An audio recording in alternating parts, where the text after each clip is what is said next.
Thank you, everybody, for your patience. We've been closely monitoring the unfolding situation in Brooklyn and are deeply concerned about the innocent victims, as well as a scourge of gun violence in the city. So that was the reason for the delay, and thank you again for your patience. So good afternoon. My name is Damian Williams, and I'm the U.S. Attorney for the Southern District of New York. Today, we announced that Brian Benjamin, the Lieutenant Governor of the state of New York, has been indicted for bribery and related offenses. Mr. Benjamin surrendered to law enforcement this morning and will be presented this afternoon before Magistrate Judge Wang. This is a simple story of corruption. We allege that Benjamin struck a corrupt bargain with a real estate developer referred to in the indictment as CC1. Benjamin allegedly directed a $50,000 state grant to a nonprofit organization controlled by CC1. And in exchange, Benjamin received tens of thousands of dollars of campaign contributions from CC1. Those contributions were directed both to Benjamin's State Senate campaign committee and to Benjamin's New York City Comptroller campaign. Taxpayer money for campaign contributions. Quid pro quo. This for that. That's bribery, plain and simple. But that's not all.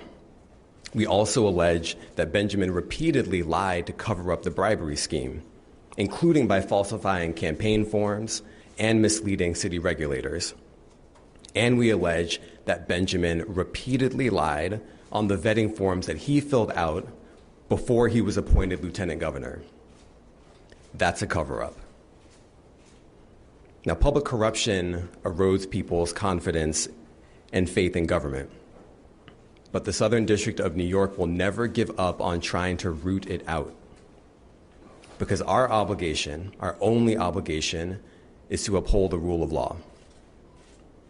Now, the charges that I'm announcing today reflect the hard work not only of the women and men in my office, but also the hard work of our partners in law enforcement at the FBI and the New York City Department of Investigation. And to my left is Michael Driscoll, the Assistant Director in charge of the FBI's New York Field Office, and Jocelyn Strauber, the Commissioner of the New York City Department of Investigation. And I want to thank them and their teams for their dedication and professionalism in seeing this investigation through. I also want to acknowledge and thank the career prosecutors in my office who are handling this matter: David Abramowitz, Tara Lamort, Allison Moe, Jared Schaefer, and their supervisors, Rebecca Donaleski and Tom McKay, the chiefs of the Public Corruption Unit. I now want to invite up our good friend from the FBI, Michael Driscoll. Thank you, Damian. And I want to thank everyone for being here today. I did want to start by just making some brief comments about the events in Brooklyn this morning. The FBI's and NYPD's Joint Terrorism Task Force is made up of over 50 agencies, and we are fully engaged on this investigation. It's still very much in its early stages, but our focus right now and our thoughts and prayers are with the victims. We're following every viable lead, and we will continue to do so with the NYPD and our other city partners. I expect evidence collection for this event will take some time, but we're grateful for the residents and the witnesses who've already stepped forward to help, and I look forward to more assistance as we proceed. If you do have information to provide relevant to the attack, please reach out to the NYPD tip line at 1-800-577-TIPS. And it's vitally important at this time that we don't inadvertently disclose information that could inform the subjects, so I will defer any specific questions regarding the events to the press conference that the Commissioner held just a few minutes ago. And I don't expect to be able to answer any real specific questions about the events at this time. Regarding today's indictment, in early 2019, Brian Benjamin began planning his campaign for New York City Comptroller, while also running for re-election for New York State Senate. In order to procure funding for this campaign, as alleged, Benjamin asked an individual, identified as CC1, as Damian noted, to procure several small donor donations. In exchange for these donations, Benjamin used his official position as New York State Senator to allocate discretionary funding to an organization controlled by CC1. Again, that is your quid pro quo. Throughout the course of this scheme, Benjamin remained aware of at least some of the fundraising efforts, and accepting numerous small donations on its own is not illegal, but it is, however, illegal to exploit one's official authority by allocating state funds as part of a bribe to procure these donations, and to engage in activity to then cover up that bribe. As alleged, Benjamin's conduct directly circumvents those procedures put in place to keep our system fair. And for those reasons, he's facing federal charges today. This remains very much an ongoing investigation. And I do want to thank the support from the U.S. Attorney's Office, specifically Damian Williams and his team, the Chief of the Public Corruption Unit, Rebecca Donalowski, and Tom McKay, Assistants United States Attorneys David Abramowitz, Tara Lamort, Allison Moe, and Jared Schaefer. The Department of Investigations Commissioner, Jocelyn, thank you for being here today, and thank you for your support throughout this investigation. And I do want to highlight the work of FBI's Public Corruption Task Force. Their focus, their efforts, their concentration is ensuring that systems like this remain safe. And this is the perfect example of their work. So I am very proud of the work they've done and very grateful that they continue to do it. Thank you all for being here today.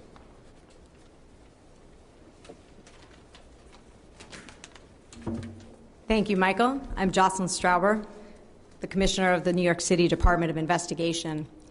DOI worked alongside the dedicated prosecutors of the United States Attorney's Office for the Southern District of New York and the investigators of the Federal Bureau of Investigation on this significant investigation. In fact, this investigation reflects the power of partnership between law enforcement and our shared commitment to follow the facts without fear or favor wherever they lead. As today's allegations underscore, public funds that support grants cannot be used as currency to boost a candidate's fundraising, and candidates must provide accurate information regarding their contributions and how they are made. Honesty on these issues is not negotiable. The charges also illustrate the importance of compliance with city campaign fundraising rules and candor with the New York City Campaign Finance Board, which enforces those rules. That board is vital to maintaining integrity and transparency in campaign fundraising. The lies and deception alleged here frustrate its work and deprive New Yorkers of accurate information with respect to political contributions. I thank U.S. Attorney Damian Williams, FBI Assistant Director in charge of the New York office Michael Driscoll, and their outstanding teams for partnering with us on this matter. And at DOI, I want to thank Senior Investigative Auditor Jeffrey Freeman and Senior Inspector General Andrew Sine for their work on this investigation. Thank you. Happy to take some questions. Was it just this one grant, or Nick is going to call on people. was it just this one grant? Because my understanding is that this had been allocated previously by the state senate and the same organization in years past. So Is that any bearing on the case? the indictment specifies one grant. I'm not going to be able to get into any details beyond what's in the indictment, but our investigation is, of course, continuing. Next question. Willie, the forfeiture in the indictment, would that cover funds, the matching funds as well, or just the money that was just the donations themselves? So I don't want to get into the nature of the forfeiture that we will be seeking. I think it's best left for our future legal filings. But I think it is also fair to say that the indictment specifies that there is a $50,000 state grant that was not distributed ultimately. But beyond that, I'm not going to get into the details. Next question. Sure. I was wondering if you could talk a little bit about how you first came to be suspicious of this fundraiser. There was some public reporting. You thought donors were static. Was it another tip? How did you first come to become suspicious? Well, I can't speak to how and when we started our investigation, but I can say you reference a public reporting. I know the city had an article on January 4th of 2021. That was not the basis of our opening the investigation, but of course that article is noted in the indictment. Next question. Was anybody else involved from the Harlem office while you were state senator? I'm sorry, can you repeat the question? Anybody else from the Harlem office involved while he was state senator that you know of?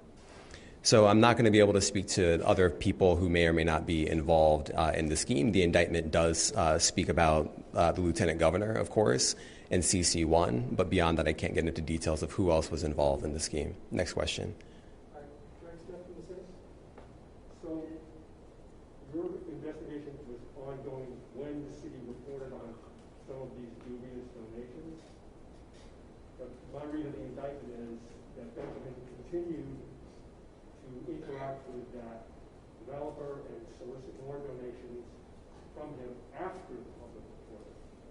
What do you want to say about the brazenness, the chutzpah, whatever? Well, I think it is our I don't want to characterize the indictment. I think it is a serious offense, of course, that we've laid out. Any public corruption offense that we bring is a serious offense. I'm not the first U.S. attorney to announce public corruption offenses from this podium, and I'm certainly not going to be the last. But you read the indictment correctly. The city article came out on January 4th, and there are facts that continue to be laid out after that date. Next question. Last question. There was a vetting process that was in place for Governor Hochul's team to determine, whether Brian Benjamin was fit to be lieutenant governor. Did her campaign or her office in any way contact you or any of the other investigating offices about this ongoing investigation, given the timeline? I can't speak to contact that we have or have not had with the governor's office. What I can speak to is what the indictment does set forth, which is evidence of repeated or allegations of repeated lies that the lieutenant governor told in connection with his seeking the office of lieutenant governor at the time. Okay. Can you speak to any involvement that Senate Majority Leader Andrea Stewart-Cousins has had in the scheme? Are you investigating her and is she being interviewed? So many questions in there. I can say that this indictment is about one person, Brian Benjamin, and the actions that we allege that he took that amount to bribery and other offenses. I'm not going to get into anyone else who is identified in the indictment or not identified by name.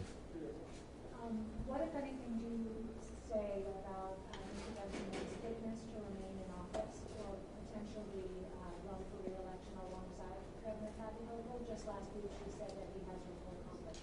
I think you'd have to direct those questions to the governor.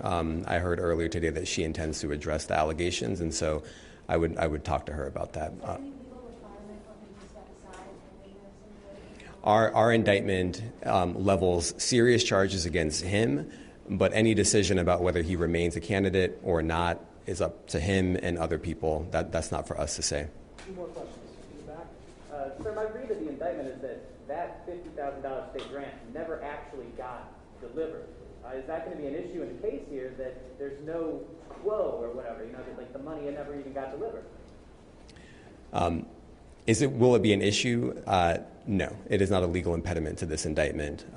As we allege, the lieutenant governor, when he was a state senator, took official action in his capacity as a state senator. As a matter of law, we don't believe anything more is required.